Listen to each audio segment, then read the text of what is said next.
वाले हैं कि जो भी हमारे हैंड रिटन असाइनमेंट होते हैं वो किस तरीके से होते हैं। ये टोटल अभी मैं 4 आपको दिखा रही हूँ। जो भी बच्चे सेमेस्टर वाइज अपने असाइनमेंट को सबमिट करना चाहते हैं तो वो देख सकते हैं कि एक ये असाइनमेंट है, सेकंड वन, थर्ड ये रहा एंड फोर्थ ये रहा। ठीक है, ये टोटल 4 असाइनमेंट्स है। ठीक है, जो कि मैं आपको शो कर रही हूँ। तो अभी मैं आपको हिंदी के 8 असाइनमेंट भी दिखाऊंगी। ठीक है, बट मैंने सोचा कि पहले इंग्लिश के आप लोगों को दिखा देती हूँ।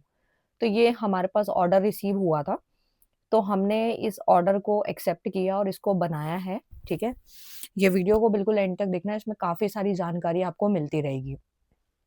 सबसे पहले तो मैं बात कर लेती हूँ कि ये जो आपके 4 असाइनमेंट हैं, अभी आप सेमेस्टर वाइज जो है अपने असाइनमेंट को सबमिट कर सकते हो।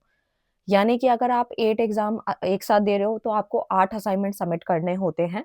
और अगर आप लोग जो है, मैं यहाँ पर आपको लिख करके भी बता देती हूँ ताकि आप इसकी फोटो खींच लें और उसके बाद आपको ये चीज याद रहनी चाहिए। ठीक है, तो मैं आपको जो है यहाँ पर चीजें बता देती हूँ, वो आप यहाँ पे लिख सकते हैं और स्क्रीनशॉट भी नोट डाउन कर सकते हैं। अदरवाइज यहाँ पर जो है हम लोग जो है यहाँ पर सबसे पहले मैं बता दूं आपको कि आपका जो भी असाइनमेंट रहने वाला है, ठीक है, असाइनमेंट जो रहने वाला है वो आप 4 भी सबमिट कर सकते हो या 8 सबमिट कर सकते हो। अगर आपका सेमेस्टर है, सेमेस्टर वाइज एग्जाम देने हैं तो 4 सबमिट होंगे। और अगर आप लोगों के 8 एग्जाम एक साथ दे रहे हो तो 8 सब्जेक्ट के एक साथ जमा होंगे। ये चीज आपको क्लियर हो जाएगी। ठीक है, क्योंकि अभी बहुत बहुत सारे बच्चों का कंफ्यूजन है, तो मैंने इस कंफ्यूजन को दूर कर दिया है। ठीक है, तो अब बात कर लेते हैं कि आपका जो असाइनमेंट है वो कुछ इस प्रकार से है। ठीक है, तो यानी कि टोटल 4 दिखा रही हूँ मैं, इसके बाद हिंदी वाले भी दिखा दूंगी। तो ये असाइनमेंट का आपका क्या है, फर्स्ट पेज है। ठीक है, तो अभी मैं एक एक चीज बताऊंगी कि आपको कौन कौन सी चीजें लगानी है और कौन कौन सी नहीं लगानी है। तो देखो, टोटल 4 असाइनमेंट हो गए, 2 हटा दिए, 2 ये रहे। ठीक है, तो सबसे पहले हम लोग स्टार्ट करते हैं अपने फर्स्ट पेज के साथ। आपको हमेशा अपना जब भी असाइनमेंट बनाना है, ये आपके इग्नू की गाइडलाइंस में भी लिखा है। ठीक है, इग्नू की गाइडलाइन में क्या बात लिखी है कि आपको जब भी असाइनमेंट सबमिट करना है या तो आप ऑनलाइन सबमिट करें या फिर आप ऑफलाइन सबमिट करें। ठीक है, मैं यहाँ लिख रही हूँ, ऑफलाइन सबमिट होगा। ठीक है, या तो आप ऑफलाइन सबमिट करें या फिर ऑनलाइन सबमिट करें। आपको जो है पीडीएफ भी अगर बनानी है ऑनलाइन तो इन्हीं बातों का खास तौर पे ध्यान रखना होता है। यानी कि ऑफलाइन करो या फिर आप ऑनलाइन सबमिट करो, आपका फर्स्ट पेज कौन सा होगा, फर्स्ट पेज, तो आपका फर्स्ट पेज होगा इंट्रोडक्शन वाला, कुछ इस टाइप का। ठीक है, इसको आप लोग गूगल से भी निकाल सकते हैं। गूगल पे जाके आपको इग्नू इन्फॉर्मेशन, असाइनमेंट इन्फॉर्मेशन का पेज डालना है तो ये निकल के आ जाएगा। ठीक है, फर्स्ट पेज इन्फॉर्मेशन का रहेगा, इन्फॉर्मेशन का रहेगा जिसमें आपको बिल्कुल करेक्ट इन्फॉर्मेशन भरनी है। अब कई बार क्या होता है कि हम जल्दी जल्दी में एनरोलमेंट नंबर गलत भर देते हैं। नेम एड्रेस सही होता है, सब कुछ सही होता है, बस एनरोलमेंट नंबर गलत होता है।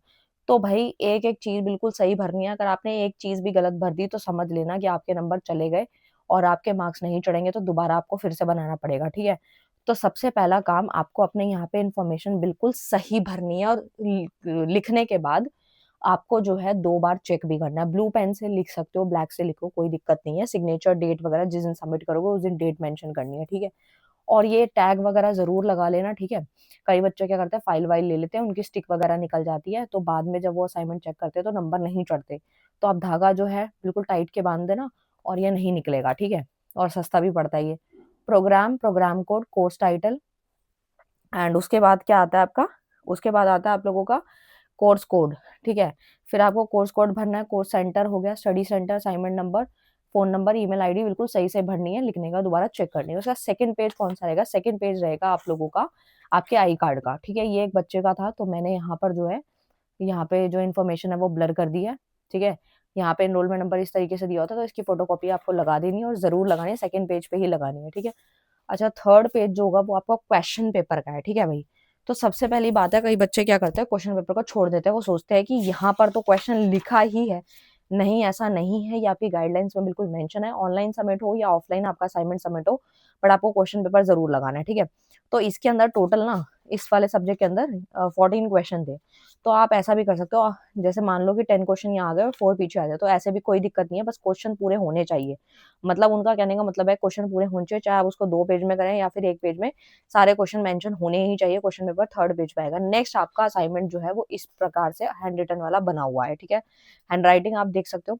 सबसे पहले यहाँ पे क्या आता है, अब बहुत सारे बच्चे बोलेंगे मैम ये सारी चीजें तो हमें पता ही हैं, तो देखो भाई पता तो होंगी, लेकिन जो नए बच्चे आए हैं अभी उन्हें नहीं पता होगी, या फिर हम कुछ सिली मिस्टेक कर देते हैं जिसकी वजह से हमारे मार्क्स नहीं आते, तो मैं वो भी बताती रहूंगी साथ साथ।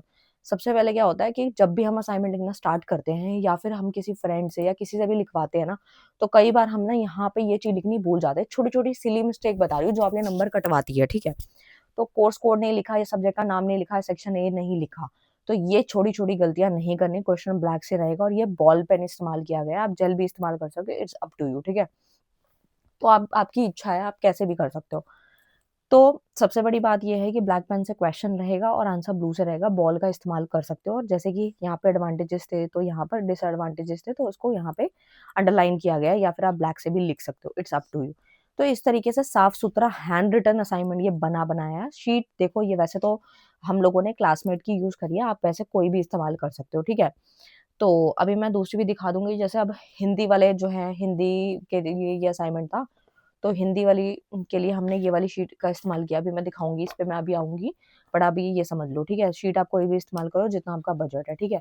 दोनों साइड लाइन वाला भी कर सकते हो, एक साइड लाइन और प्लेन मुझे थोड़ा सही लगता है, तो इसलिए हम लोग ऐसे ही बनवाते हैं, ठीक है। तो एक साइड लाइन रहेगी, एक साइड प्लेन। हैंड राइटिंग देखो कितनी साफ सुथरी है, कोई कटिंग नहीं है, बिल्कुल साफ सुथरा लिखा हुआ है, जो क्वेश्चन में पूछा है वो भी मेंशन है। कई बार क्या होता है, साइबर सिक्योरिटी के बारे में लिख दिया, नेक्स्ट मान लो कुछ और पूछा तो उसके बारे में लिखा ही नहीं है, ठीक है।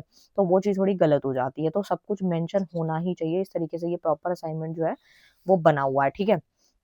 जेल में तो बहुत ज्यादा फ्लो कर सकता है, ठीक है, आगे वहां पड़ा रहेगा तो फ्लो करेगा। तो आप जो है इसको अच्छे तरीके से, हैंड राइटिंग साफ सुथरी, पूरे आंसर करने हैं, कोई भी क्वेश्चन छोड़ना नहीं है। आंसर को आप छोटा बड़ा कर सकते हो, कोई दिक्कत नहीं है, अगर कोई आंसर बड़ा लग रहा है उसको छोटा कर लेना, ठीक है। इसका जो, अगर आपको भी ऐसा ही बना बनाया हैंड रिटन असाइनमेंट चाहिए, तो आप हमें व्हाट्सअप कर सकते हैं, बहुत अच्छा खासा डिस्काउंट चल रहा है अभी, तो आप ले सकते हैं, आपके घर पे कुरियर हो जाता है 10 to 12 डेज के अंदर अंदर, ठीक है। तो ये मैंने बता दिया, फर्स्ट पेज आपका इन्फो का होता है। सेकंड जो पेज होता है, सेकंड पेज जो होता है वो आई कार्ड का होता है। एंड थर्ड पेज जो होता है वो आपका किसका होता है, थर्ड पेज आपका क्वेश्चन पेपर का होता है। क्यूपी लिख दिया मैंने। फोर्थ आपका, फोर्थ से आपके फोर्थ पेजेस जो स्टार्ट होते हैं वो होते हैं असाइनमेंट के, जो कि आपके हैंड रिटन है। चाहे आप ऑनलाइन सबमिट करें तो भी आपको इसी फॉर्म में ही पीडीएफ को तैयार करना है और अपने पोर्टल पे जाके जमा करना है। और अगर आप हैंड रिटन अपने आरसी में जाके कर रहे हैं, स्टडी सेंटर पे जाके कर रहे हो, तो भी कुछ इसी तरीके का प्रॉपर बना बनाया है, बस इन्फॉर्मेशन भरनी है, और ये पूरा बना बनाया है, ठीक है। इसमें आप कुछ भी एड ऑन वैड ऑन नहीं करना, बस इन्फॉर्मेशन भरनी है, जाके यूनिवर्सिटी में आपको ऐसे सबमिट कर देना, ठीक है। और सबसे मेन चीज क्या होती है, वो मैं अभी उस पर आऊंगी। मेन चीज होती है कि आपने जब भी असाइनमेंट सबमिट करना है, तो जब आप स्टडी सेंटर जाओगे तो वहां से एक स्लिप मिलेगी, ठीक है। स्लिप आपको लेनी ही लेनी है। कई बार क्या होता है, कुछ आरसी में स्लिप नहीं मिलती है, तो उस केस में क्या करना है, तो उस केस में आपको एक बात का ध्यान रखना है खास तौर पे, वहां पे जो उनका रजिस्टर होगा कि आपने असाइनमेंट सबमिट कर दिया है, वहां पे आप सिग्नेचर करोगे, तो उसकी फोटो अपने फोन में ले लेना, सो दैट असाइनमेंट के नंबर अगर नहीं अपडेट होते हैं तो आपके पास कोई ना कोई सबूत तो हो। तो मैंने दोनों तरीके आपको बता दिए। और ऑनलाइन के लिए आपको मेल की कंफर्मेशन या उसका प्रिंट आउट निकाल के रख सकते हो, ठीक है। तो ये था आपका पूरा का पूरा ये वाला असाइनमेंट। ऐसे ये बाकी के असाइनमेंट भी बने हुए हैं जो कि आप देख सकते हो, ठीक है। तो ये इस तरीके का असाइनमेंट ये भी बना हुआ है, इसमें हमने फ्रंट पे सब कुछ लगाया है, और ये इस तरीके से ये असाइनमेंट प्रॉपर पूरा बना हुआ है, ठीक है। तो ये तो थे हमारे इंग्लिश वाले असाइनमेंट, और मैंने प्रॉपर बताया कि किस तरीके से इन्फॉर्मेशन वगैरह भरनी है, टैग वगैरह यूज करना है, और ये सस्ते ही मिल जाते हैं, कोई महंगे नहीं मिलते। 1-2 रुपए में ये टैग आ जाता है। प्रिंट आउट अगर आपके घर में प्रिंटर है तो आप निकाल सकते हो, अदरवाइज अगर आप हमें ऑर्डर देते हो तो हम सब कुछ करके देंगे, ठीक है। मतलब आपको जो है फ्रंट पेज भी मिलेगा, बस आई कार्ड की फोटोकॉपी नहीं मिलती, क्योंकि हम लोग किसी की इन्फॉर्मेशन को जो है नहीं लेना चाहते, तो बस आई कार्ड की फोटोकॉपी निकालनी है और आपने लगा देनी है।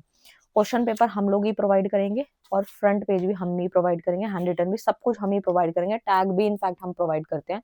बस आपको आइडेंटिटी कार्ड की फोटोकॉपी जो है वो लगानी होती है, बाकी सारा काम बना बनाया है, और कुछ नहीं करना, बस उठा के जाना है और सबमिट करना है। ये उन बच्चों के लिए होता है जो कि जिनके पास टाइम नहीं है, जॉब करते हैं, पढ़ाई करते हैं, तो उनके लिए बना बनाया मटेरियल हमारे पास अवेलेबल है। अगर आप चाहते हो कि इसका पीडीएफ चाहिए हमें हमें घर बैठे बैठे अपने पोर्टल पे जमा करना, तो वो भी सुविधा मिल जाएगी आप लोगों को। उसमें सुविधा में क्या होता है कि हम लोग जो है बना बनाया PDF without any water mark आपको मिल जाता है, ठीक है। बना बनाया पीडीएफ होगा, सब कुछ करके देंगे, बस आपको अपने पोर्टल पे जाके उसको सबमिट करना है।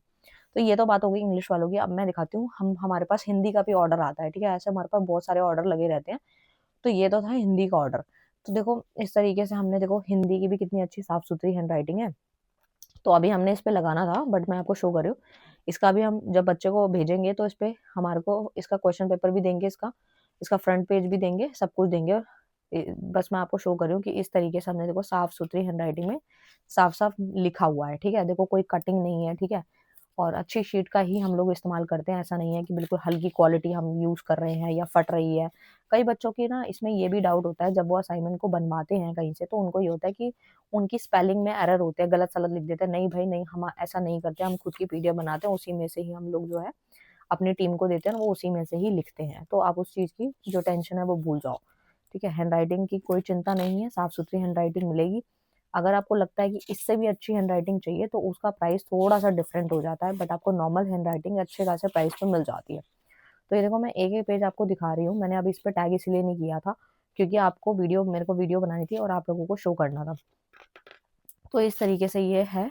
इस बच्चे ने बोला था कि मुझे 15 पेज का ही असाइनमेंट पर असाइनमेंट चाहिए, तो हमने उस अकॉर्डिंग ही बनाया है। तो आप अपने हिसाब से भी कस्टमाइज करा सकते हो कि आपको 10 पेजेस, 15, 20, 25 या फिर कितने पेजेस का बनवाना है, आप हमें पहले ही बता सकते हो। तो उसकी कॉस्ट थोड़ी सी अलग हो जाती है। बाकी नॉर्मल असाइनमेंट जो होते हैं वो 15 टू 20 पेजेस के अंदर बहुत अच्छा खासा असाइनमेंट बन जाता है। तो ये तो था एक फर्स्ट दिखाया। ये दूसरे सब्जेक्ट का है जो मैं आपको शो कर रही हूँ, BCOE 141 का है ये, ठीक है। अब नेक्स्ट और दिखाती हूँ जिसका हमें ऑर्डर आया हो। टोटल 8 सब्जेक्ट का था, ये एक बच्चे का। ऐसे बहुत सारे ऑर्डर्स आते हैं। BCOC 133 का है ये, ठीक है। एंड नेक्स्ट आया हुआ है BCOC 136 का आया हुआ है। नेक्स्ट आया है BCOS 185 का। ये सारे हिंदी में थे इस बच्चे के। तो हिंदी में हम लोगों ने साफ सुथरी हैंडराइटिंग में जो है उस बच्चे को लिख कर दिया है। अब ये हम कुरियर कर देंगे, ठीक है। ऐसा कुछ नहीं है कि हमारे पास आपके पैसे आ जाते हैं, पूरी पेमेंट आए या हाफ आए और उसके बाद हम कुरियर ना करें। आपको एक बार अपने चैनल पे ट्रस्ट करना होगा और अपने असाइनमेंट को बनवा के देखो। आप डेफिनेटली, जिन बच्चों ने बनवाए हैं उन्होंने बार बार री again again and again orders दिए हैं और वो अपने नंबर से भी खुश हैं, ठीक है। तो ये इस तरीके के प्रॉपर असाइनमेंट्स थे। अभी तो फिलहाल जो है मैंने वीडियो में ऐसे तो बहुत सारे दिखा सकती हूँ, बट अभी रिसेंटली गिच पिच हो जाएगा, इसलिए मैंने अभी आपको हिंदी इंग्लिश दोनों दिखा दिया। वीडियो अच्छा लगे तो प्लीज लाइक करें, शेयर करें, कमेंट करें। Thank you.